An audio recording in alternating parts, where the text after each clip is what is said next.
시간 함께 나눌 말씀은 빌립보서 4장입니다. 빌립보서 4장 4절에서 9절 말씀입니다. 주 안에서 항상 기뻐하라. 내가 다시 말하노니 기뻐하라.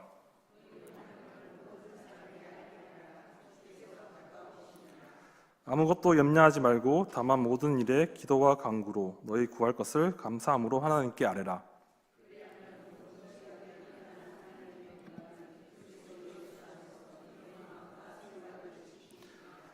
끝으로 형제들아, 무엇에든지 참되며 무엇에든지 경건하며 무엇에든지 오르며 무엇에든지 정결하며 무엇에든지 사랑받을 만하며 무엇에든지 칭찬받을 만하며 무슨 덕이 있든지 무슨 기림이 있든지 이것들을 생각하라. 너희는 내게 배우고 받고 듣고 본 바를 행하라. 그리하면 평강의 하나님이 너희와 함께 계시리라. 아멘. 이 시간 하나님의 평강과 기쁨이라는 제목으로 말씀을 나누겠습니다. 여러 해 전에 유럽에서 전 세계의 심리학자, 상담자, 정신과 의사 2,000여 명이 모였습니다. 이들은 늘 사람들과 접촉하고 관찰하고 문제를 분석하는 사람들인데요. 그 자리에서 사람이 행복하게 사는데 꼭 필요한 것이 무엇인가라는 질문을 하고 그 답을 분석했습니다. 그 결과 첫째는 사랑, 둘째는 기쁨, 셋째는 평화였습니다. 그런데 이 결과는 갈라디아서에서 나오는 성령의 9가지 열매 중 첫 3가지이기도 합니다.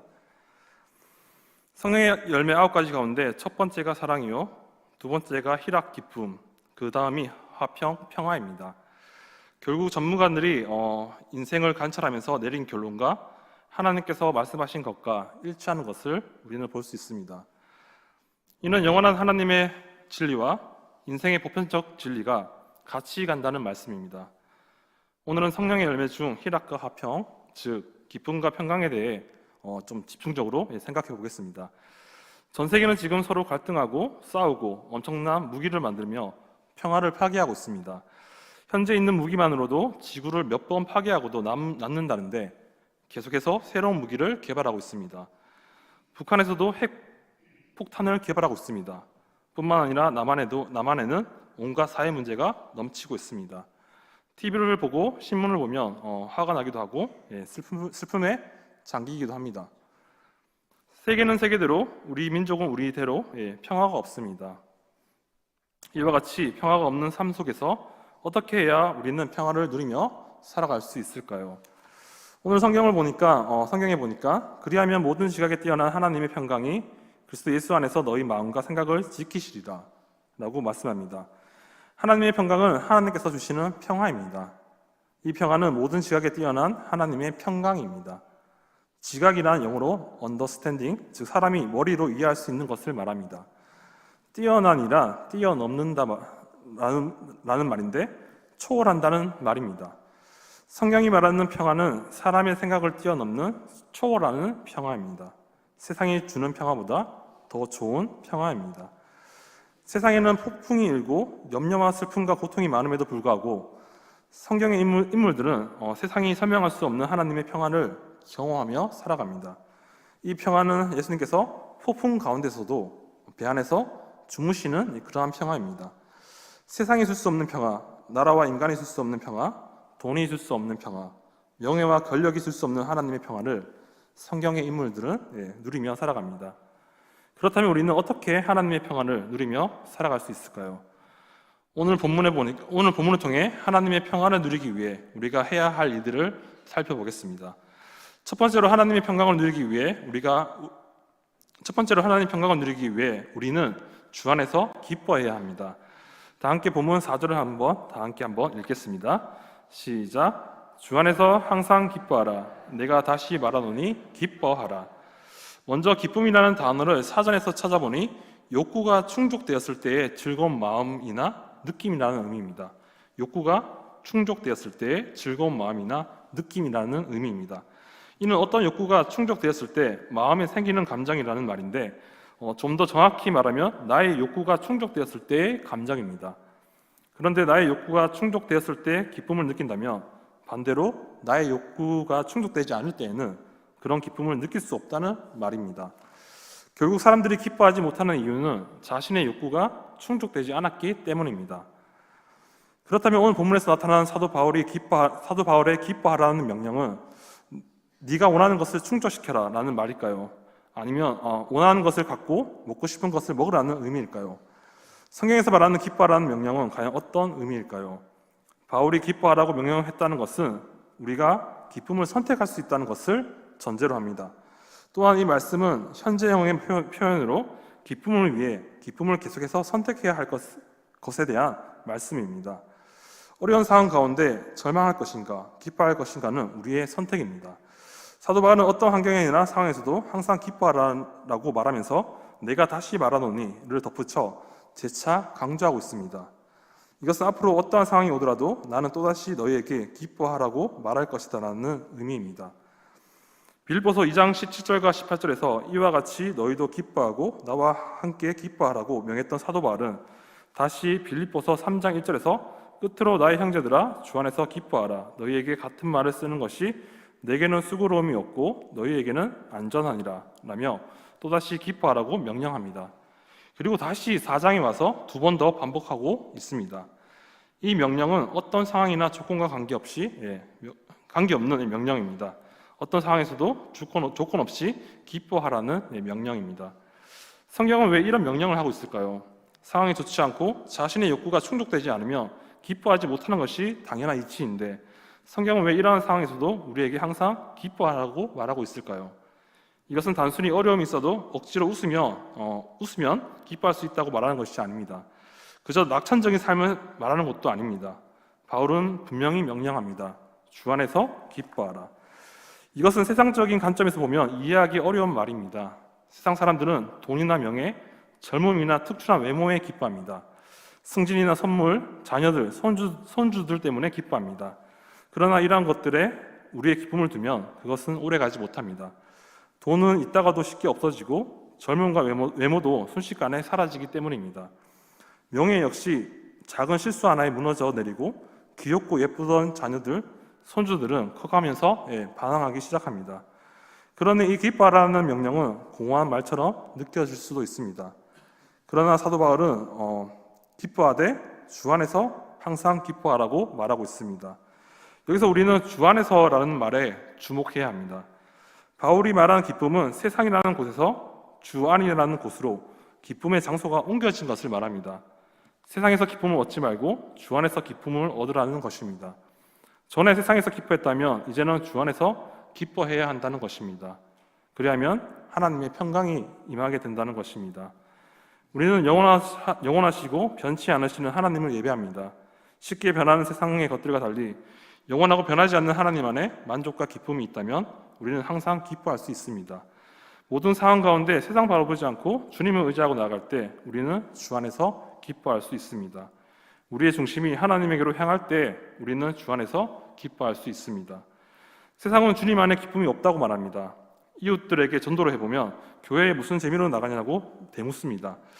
일요일에 쉬지도 못하고 놀지도 못하며 술, 담배도 못하고 부담스러운 헌금과 전도를 해야 하는 것, 심지어 지루한 설교를 들어야 하는 것들도 그들은 이해하지 못합니다. 세상은 주님 안에 기쁨과 만족이 없다고 말하지만 성경은 주님 안에 기쁨이 있다고 말합니다. 그것도 충만하게 있다고 말합니다. 성경은 말씀합니다. 주께서 생명의 길을 내게 보이시리니 주 앞에는 충만한 기쁨이 있고 주의 오른쪽에는 영원한 즐거움이 있나이다. 주께서 내 마음에 두신 기쁨은 그들의 곡식과 새 포도주가 풍성할 때보다 더하나이다. 내가 이것을 너에게 이름은 내 기쁨이 너희 안에 있어 너희 기쁨을 충만하게 하려 함이라. 하나님 나라는 먹는 것과 마시는 것이 아니요 오직 성령 안에 있는 의와 평강과 희락이라. 인간은 하나님의 형상을 따라 지음받았습니다. 그러므로 인간의 궁극적 목적은 창조주 하나님께 영광을 돌리는 것, 하나님을 높이는 것입니다. 이사야 43장 7절은 내 이름으로 불려지는 모든 자, 곧 내가 내 영광을 위하여 창조한 자를 오게 하라. 그를 내가 지었고 그를 내가 만들었었느니라 라고 말씀합니다. 하나님은 하나님께 영광을 돌리게 하기 위해 사람을 창조하셨습니다. 하나님의 영광을 위해 살아가는 것이 하나님의 형상을 따라 창조된 인간에게 있어서 최고의 만족이고 기쁨입니다. 문제는 우리의 죄가 이러한 진실을 가리고 있다는 것입니다. 죄는 창조주 하나님의 자리에 다른 피조물을 두는 것입니다. 많은 이들이 진정한 만족을 주시는 하나님을 잊어버린 채 자신에게 만족이 되는 다른 것들을 찾아다닙니다. 그러나 하나님이 아닌 어떤 것으로도 우리는 만족할 수가 없습니다. 기뻐할 수가 없습니다. 왜냐하면 진정한 기쁨은 오직 주님 안에 있기 때문입니다. 더 많이 복음을 전해서 자신을 있기 때문입니다. 이것을 발견한 사도 바울은 빌립보서 3장 7절에서 다음과 같이 고백합니다. 그러나 무엇이든지 내게 유익하던 것을 내가 그리스도를 위하여 다 해로 여길 뿐더러. 사도 바울은 유익하다는 말과 해가 된다는 말을 사용해 손익계산을 하고 있습니다. 과거에 그는 자신에게 있는 육체적으로 신뢰할 만한 것들을 유익하다고 여겨왔습니다. 그러나 이제는 그것들이 해가 된다고 말하고 있습니다. 사도 바울은 주님을 만나기 전까지 자신의 의를 자랑했던 사람입니다. 그것을 옳은 것이라고 믿고 살았던 사람입니다. 그것이 유익이 된다고 굳게 붙들었던 그가 다메섹으로 가는 길에 예수님을 만납니다. 그때부터 사도 바울은 자신에게 지금껏 기쁨과 만족을 주었던 모든 것들을 해로 여기기 시작합니다. 심지어 그것들을 배선물로 여깁니다. 바울은 주님 안에서, 주 안에서 최고의 가치를 찾은 것입니다. 바울은 주님 안에서, 주 안에서 최고의 기쁨을 찾은 것입니다. 주님 안에서 참된 가치를 발견한 사도 바울은 어떠한 상황에서도 기뻐할 수 있었습니다. 어떠한 상황에서도 평안을 누릴 수가 있었습니다. 빌립보서 1장 18절은 말씀합니다. 그러면 무엇이냐? 거칠애로 하나, 참으로 하나, 무슨 방도로 하든지 전파되는 것은 그리스도니 이로써 나는 기뻐하고 또한 기뻐하노라. 이 말씀은 사도 바울이 감옥에 갇혀 있을 때 그를 시기하던 자들이 밖에서 더 열심히 전도하던 일에 대해 말한 것입니다. 그들은 사도 바울이 꼼짝 못하고 있을 때 더 많이 전도를 하면 그가 괴로워할 것이라고 생각하였습니다. 만일 그들의 생각처럼 사도 바울의 기쁨이 비즈니스적인 복음 전파에 있었다면 바울은 감옥에 갇혀 있는 현재 상황이 참 답답했을 것입니다. 더 많이 복음을 전해서 자신의 이름을 높여야 하는데 그러지 못하고 있으니 말입니다. 그러나 그는 기뻐하고 있습니다. 왜냐하면 다른 누군가를 통해 복음이 전해지고 그리스도가 전파되고 있기 때문입니다. 사도 바울의 기쁨은 주님에게 있었던 것입니다. 바울의 마음 중심은 세상에 있지 않고 주님께 있었던 것입니다. 그는 자신의 복음을 위한 희생을 기뻐했고 빌립보 성도들의 믿음의 실천을 기뻐했습니다. 사랑하는 성도 여러분, 주님 안에 있으면 기뻐할 이유가 참 많습니다. 하나님이 여러분에게 어떤 분이신지를 생각해 보십시오. 그리스도께서 여러분에게 베푸신 사랑, 성령님께서 지금 여러분을 위해 하고 계시는 일들, 우리에게 내려주시는 영적인 선물들을 세어보시고 하나님께서 나의 삶에서 어떻게 역사하고 계신지를, 그리고 다가올 영광을 생각해 보시기 바랍니다. 무엇보다도 주님의 사랑을 한번 생각해 보십시오. 이런 것들을 생각할 때 우리는 기뻐할 수 있습니다. 기쁨은 우리가 선택할 수 있는 명령입니다. 아직 이 진정한 기쁨을 모르고 세상의 만족을 찾아 헤매고 계시는 분이 있다면 속히 주님 안으로 들어오셔서 참 만족과 기쁨을 얻으시기 바랍니다. 주님 안으로 들어오셔서 참된 기쁨과 만족을 누리시기 바랍니다. 그리고 주님 안에 기쁨을 가지고 계신 분들은 그것을 제대로 누리고 살아가시기 바랍니다. 항상 기뻐하라는 말씀은 주님의 명령입니다. 그리스도인이 기뻐하지 않고 불만을 표하며 상황에 따라 기쁨이 달라진다면 그것은 하나님 앞에서 죄입니다. 여러분들이 주 안에서 기뻐하지 않는다면 여러분들의 기쁨은 세상 안에 있는 것입니다. 사도 바울은 주 안에서 항상 기뻐하라, 다시 말하노니 기뻐하노라 라고 말합니다. 기뻐하라고 말합니다. 오늘 기뻐할 수 있는 것은 주 안에 있기 때문이라고 말합니다. 사도 바울은 우리가 아는 것처럼 지금 감옥에서 빌립보서를 쓰고 있습니다.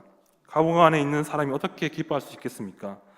사도 바울은 몸은 비록 감옥에 있으나 자기의 영은 주 안에서 기쁨을 누리고 있기에, 평안을 누리고 있기에 빌립보 성도들에게 주 안에서 항상 기뻐하라고 명령하는 것입니다. 그렇습니다. 우리가 기뻐하되 항상 기뻐할 수 있는 것은 주 안에 있기 때문입니다. 우리의 중심이 세상 바라보지 않고 주님께로 향하고 있기 때문입니다. 바울이 항상 기뻐하라고 말한 것은 현재나 미래의 어떤 상황에 처한다 해도 예수 안에 있다면 기뻐할 수밖에 없다는 것입니다. 어떤 상황에서도 기뻐할 수 있는 것이 주 안에 있는 그리스도인들이 누릴 행복의 특권입니다. 하나님의 은혜와 능력으로 보호받고 인도받는 안전의 기쁨, 천국의 하나님의 은혜와 능력으로 보호받고 인도받는 안전의 기쁨, 천국 영광의 기쁨, 이러한 기쁨은 세상 그 누구도 줄 수 없고 세상 어느 곳에서도 찾을 수 없는 완전한 기쁨입니다. 바울은 빌립보 감옥에서 이 기쁨을 누렸습니다. 빌립보서에서 바울은 복음을 증거하다가 체포되어 투옥되었지만 그곳에서 그는 여전히 하늘의 기쁨을 간직한 행복한 그리스도인이었습니다. 그 비밀은 그는 주 안에 있었고 주 안에 있는 그에게 모든 지각에 뛰어난 하나님 평강이 그의 마음과 생각을 지켜주셨고 평강의 하나님이 함께 하셨기 때문입니다. 사랑하는 성도 여러분, 세상에서 기쁨을 얻지 말고 주 안에서 기쁨을 얻으시기 바랍니다. 전에 세상에서 기뻐했다며 이제는 주 안에서 기뻐하시기를 바랍니다. 우리는 영원하시고 변치 않으시는 하나님을 예배합니다. 쉽게 변하는 세상의 것들과 달리 영원하고 변하지 않는 하나님을 바라볼 때, 그리고 하나님께 집중할 때 우리는 항상 기뻐할 수가 있습니다. 모든 상황 가운데 세상 바라보지 않고 주님을 의지하고 나아갈 때 우리는 주 안에서 기뻐할 수가 있습니다. 우리의 중심이 하나님에게로 향할 때 우리는 주 안에서 기뻐할 수 있습니다. 주 안에서 기뻐함으로 하나님의 평강을 누리시기를 간절히 소망합니다. 두 번째로 하나님의 평안을 누리는 방법은 모든 사람에게 간용해야 합니다. 간용. 다 함께 본문 5절을 다 함께 한번 읽겠습니다. 시작. 너희 간용을 모든 사람에게 알게 하라. 주께서 가까우시니라.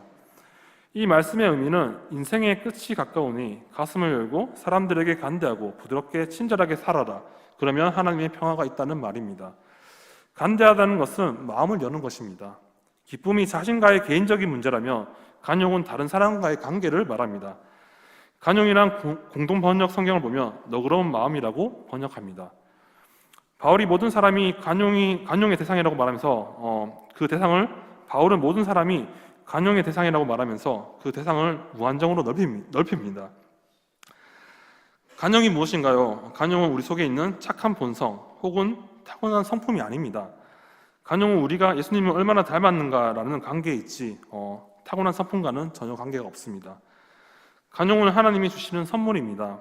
야고보서 3장 17절과 18절의 말씀을 보시면 오직 위로부터 난 지혜는 첫째 성결하고 다음에 화평하고 간용하고 양순하며 긍휼과 선한 열매가 가득하고 편견과 거짓이 없나니 화평하게 하는 자들은 화평으로 심어 의의 열매를 거두느니라.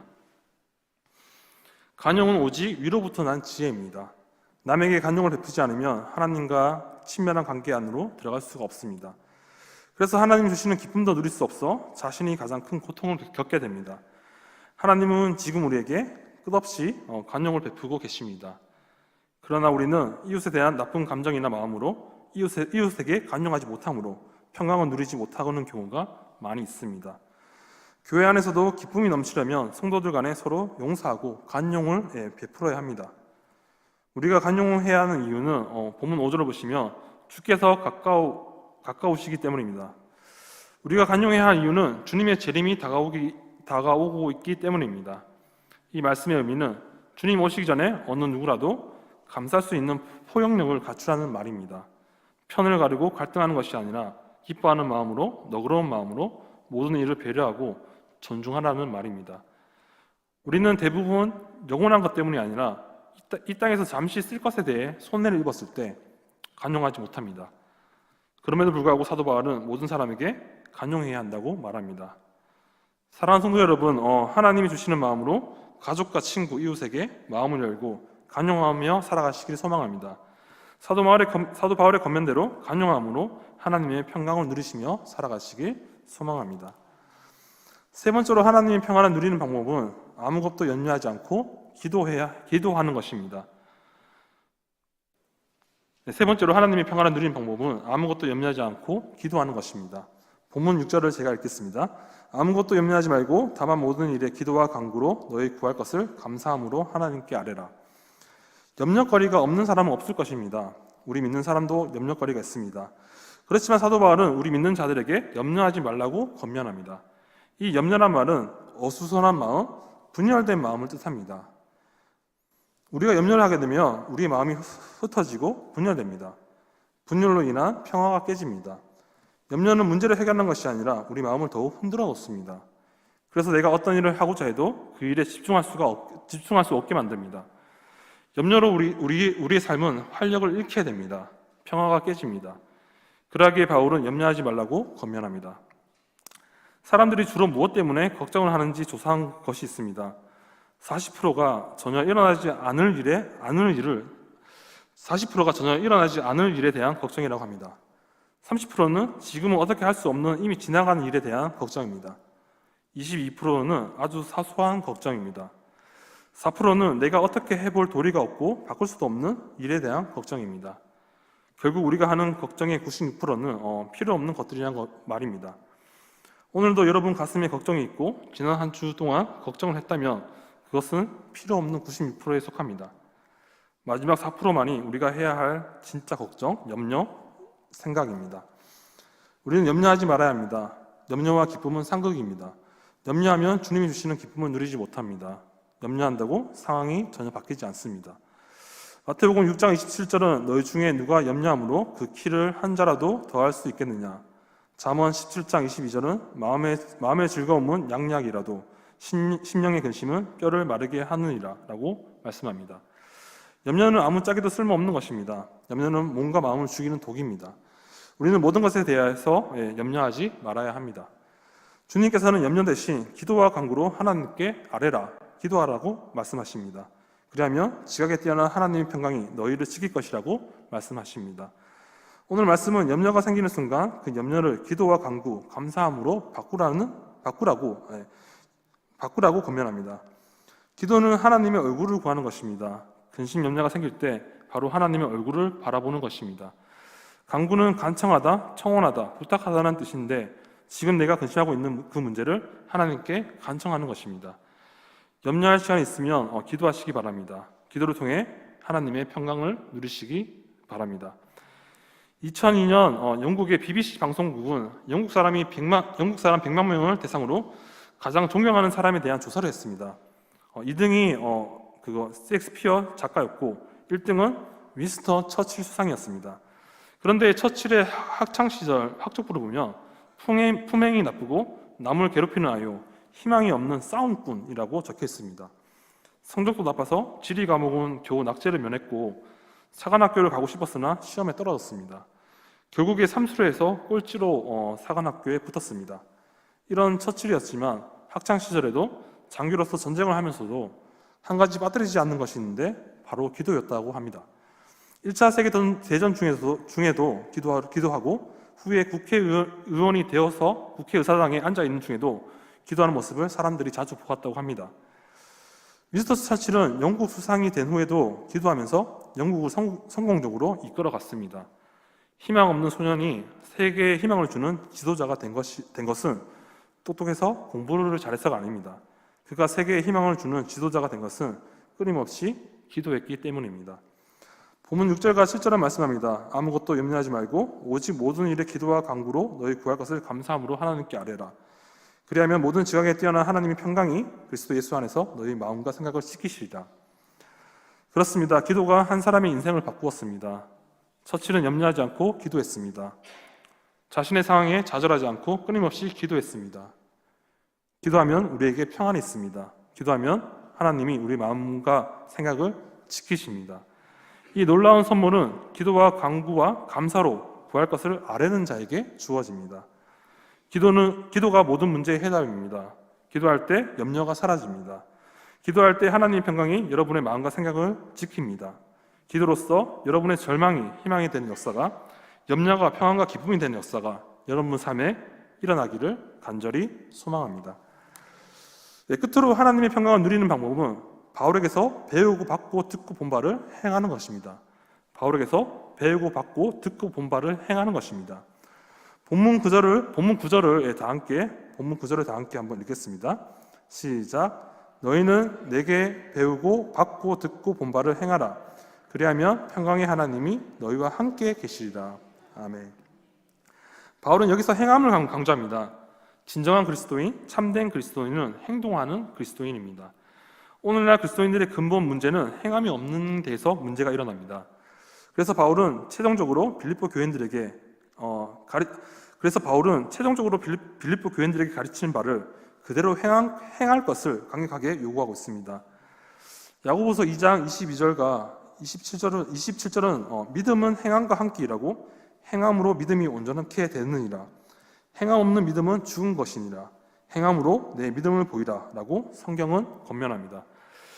계속되는 예배에 기대와 간격과 변화가 없고, 기도를 많이 하고 있는데도 인격의 변화나 삶의 변화가 없다는 것은 모두 행함의 문제입니다. 우리는 이제 배우고 받고 듣고 본 바를 행하여야 합니다. 사도 바울은 배우고 받고 듣고 본 바를 행하라고 말합니다. 바울이 말한 배우고 받고 듣고 본 바는 사도 바울의 가르침이고 주님께 받은 것입니다. 데살로니가 전서 4장 1절은 정말로 형제들아, 우리가 주 예수 안에서 너희에게 구하고 권면하노니 너희가 마땅히 어떻게 행하며 하나님께 기쁘시게 할 것을 우리에게 받았으니 곧 너희 행하는 바라. 더욱 많이 힘쓰라 라고 말합니다. 사도 바울은 성도들에게 어떻게 하나님을 기쁘시게 할 수 있는지, 사도 바울은 성도들에게 어떻게 하나님을 기쁘시게 할 수 있는지 가르쳐 주었습니다. 사람들은 사도 바울의 간증을 듣기만 한 것이 아니라 실제 눈으로 보았습니다. 추상적인 개념이 가장 효과적으로 구체화되는 것은 누군가의 삶에 그것이 드러날 때입니다. 추상적인 개념이 가장 효과적으로 구체화되는 것은 누군가의 삶에 그것이 드러날 때입니다. 빌립비 성도들이 막연하게 생각하던 하나님의 말씀을 사도 바울은 가르쳐 주었고 삶으로 보여주었습니다. 그리고 그는 너희도 그렇게 살라고 권면합니다. 고린도전서 11장 1절은 내가 그리스도를 본받는 자가 된 것 같이 너희는 나를 본받는 자가 되라 라고 바울은 말합니다. 우리는 이런 말을 하기가 참 어렵습니다. 그러나 이것은 우리 그리스도인들이 추구해야 할 것입니다. 우리는 먼저 믿은 자들로서 책임이 있습니다. 우리는 모두 다른 사람들, 나중에 믿는 사람들에게 본이 되어야 합니다. 이것은 나이와 성별과 상관이 없습니다. 가장 설득력 없는 논리가 나는 이랬으니 너는 그렇게 살지 말아라입니다. 사랑하는 여러분, 성경을 통해 배운 것들을 행할 수 있기를 소망합니다. 그래서 남편과 아내, 동생, 친구에게 그렇게 행하라, 할 수 있다. 하나님이 말씀을 통해 가르쳐 주셨고 우리가 행할 수 있게 도우신다. 내 삶이 그것을 증명한다. 내가 경험했다라고 말할 수 있기를 소망합니다. 그런 자들에게 주님께서 말씀하십니다. 그리하면 평강의 하나님이 너희와 함께 계시리라. 바울에게 배우고 받고 듣고 본 바를 지켜 행할 때 우리에게 하나님의 평강이 임하게 됩니다. 주님을 본받아 살아갈 때, 바울을 본받아 살아갈 때 평강의 하나님이 우리와 함께 계십니다. 이제 말씀을 맺겠습니다. 첫 번째로 바울은 하나님의 평강을 누리기 위해 주 안에서 기뻐하라고 권면합니다. 우리는 살아가면서 기쁨을 빼앗길 때가 많이 있습니다. 다른 사람들과의 관계의 어려움, 염려 때문에 기쁨을 빼앗깁니다. 기쁨을 빼앗는 두 가지 일은 다른 사람들과의 관계와 염려 때문입니다. 기쁨을 빼앗기지 않기 위해서는 우리는 우리의 생각과 마음을 지켜야 합니다. 즉 주님 안에 머물러야 합니다. 주 안에 머물며 기도해야 합니다. 주 안에서 기뻐해야 합니다. 두 번째로 바울은 하나님의 평강을 누리기 위해 모든 사람에게 간용하라고 권면합니다. 우리는 다른 사람과의 관계에서 간용을 베풀고 살아야 합니다. 다른 사람에게 나누고 베풀고 도우며 나와 다른 사람을 용서하고 용납하고 살아갈 때 우리에게 기쁨이 더해집니다. 하나님과 이웃을 사랑하고 살아갈 때 주 안에 거하는 기쁨이, 평안이 우리 안에 있습니다. 세 번째로 바울은 하나님의 평강을 누리기 위해 아무것도 염려하지 말고 기도하라고 권면합니다. 염려는 우리의 기쁨을 빼앗아갑니다. 사도 바울은 오늘 염려를 다루는 방법을 말해줍니다. 염려가 생길 때 염려에 빠지지 않으려며 기도와 간구를 하라고 합니다. 그리고 기도하기 전에 먼저 감사를 하라고 권면합니다.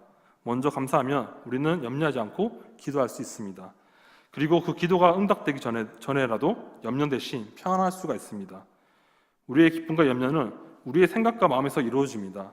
우리의 힘으로 기쁨과 염려를 조절할 수가 없습니다. 하나님의 도우심이 필요합니다. 기도할 때 우리의 염려가 사라지고 하나님의 평강이 임하게 될 것입니다. 끝으로 하나님의 평강을 누리기 위해 우리는 바울에게서 배우고 듣고 본 바를 행해야 합니다. 고린도전서 11장 1절을 말씀합니다. 내가 그리스도를 본받은 자가 된 것 같이 너희는 나를 본받는 자가 되라. 우리는 그리스도를 본받아야 합니다. 그리스도를 본받는 바울을 본받아야 합니다. 성령을 통해 배우고 듣고 본 바를 마음에 새기고 행하며 살아야 합니다. 사랑하는 성도 여러분, 오늘 말씀에 비추어 나 자신의 신앙생활에 무슨 문제가 있는지 한번 점검해 보시기 바랍니다. 그리고 생활의 모든 염려를 내려놓고 주님께 나아가시기 바랍니다. 가족과 친구와 이웃에게 관용을 드러내시기를 바랍니다. 성경을 통해 배우고 받고 듣고 본 바를 지켜 행하시기 바랍니다. 그리함으로 하나님의 평강과 기쁨을 누리시기를 소망합니다. 하나님의 평강을 누리기 위해서는 주 안에서 기뻐하는 삶, 간용의 삶, 염려하지 않는 삶, 기도하는 삶, 행동하는 삶을 살아야 합니다. 하나님이 우리에게 주시고자 하는 가장 놀라운 선물은 하늘의 기쁨과 평강입니다. 스데반이 환난과 핍박 중에서도 순교할 수 있었던 이유는 세상이 감당하지 못하는 기쁨과 평안이 있었기 때문입니다. 평안 가운데서 기쁨이 있었기 때문입니다. 예수님이 진정 나의 주님 되실 때 우리는 평안과 기쁨을 누릴 수가 있습니다. 그리고 하나님의 평강과 기쁨은 기도와 감사에 있습니다. 배우고 듣고 본 바를 행하는 삶을 통해 얻을 수 있습니다. 오늘 예배하는 여러분들에게 주님이 주시는 기쁨과 평강의 은혜가 여러분과 함께 하시기를 간절히 소망합니다. 찬송가 412장 내 영혼의 그윽히 깊은 데서 찬양 드리신 후에 합심해서 기도드리겠습니다. 찬송가 412장 내 영혼의 그윽히 깊은 데서.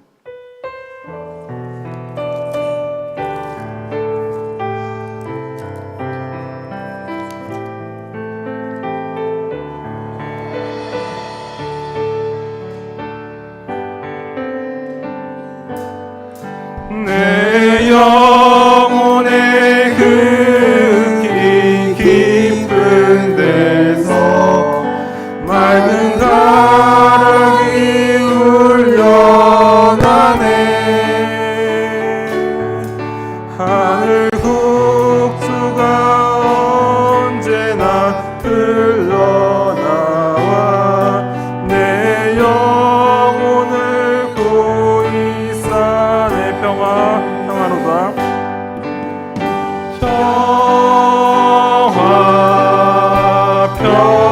평화로다. 하늘 위에서 내려오네. 그 사랑의 물결이 영원토록 내 영혼을 덮으소서. 내 마음속에 솟아나는 내 마음속에 솟아난 이 평화는 깊이 묻힌 보배로다. 나의 부활을 캐내어 가져갈 자 그 아무도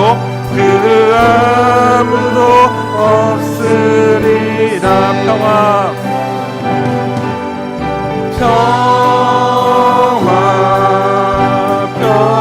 평화로다. 하늘 위에서 내려오네.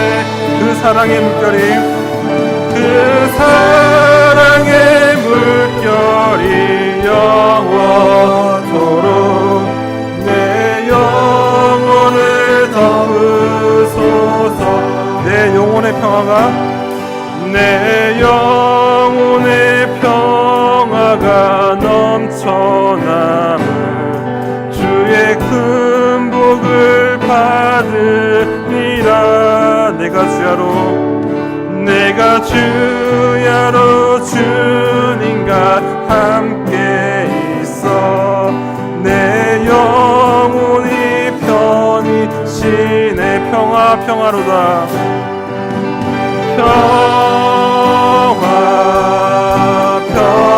평화로다. 하늘 위에서 내려오네. 그 사랑의 물결이 영원토록 내 영혼을 덮으소서. 이 땅의 험한 길 가는 동안 이 땅 위에 험한 길 가는 동안 참된 평화가 어디 있나. 우리 모두 다 예수를 친구 삼아 참 평화를 누리겠네. 평화로다.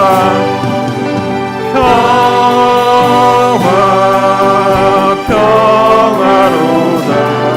하늘 위에서 내려 사랑의 물결이 그 사랑의 물결이 영원토록 내 영혼을 덮으소서. 이 시간 말씀 붙들고 기도드리기 원합니다. 먼저 우리 자신을 위해 기도드리기 원합니다. 주님, 우리 마음에 평안이 있기를 원합니다. 세상이 주지 못하는 평강이 있기를 원합니다. 주님, 우리 마음에 기쁨이 있기를 원합니다. 세상에서 누리는 기쁨이 아니라 하늘로부터 오는 하늘의 기쁨이 있기를 원합니다. 주님, 주 안에서 기뻐하게 하옵소서. 어떠한 상황에서도 기뻐하고 평안할 수 있는 믿음을 우리에게 허락하여 주시옵소서. 주님, 모든 사람에게 간용하게 하옵소서. 모든 일에 염려하지 말고 기도하게 하옵소서.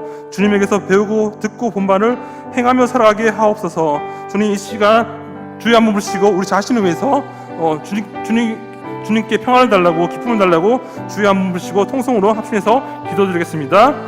주여.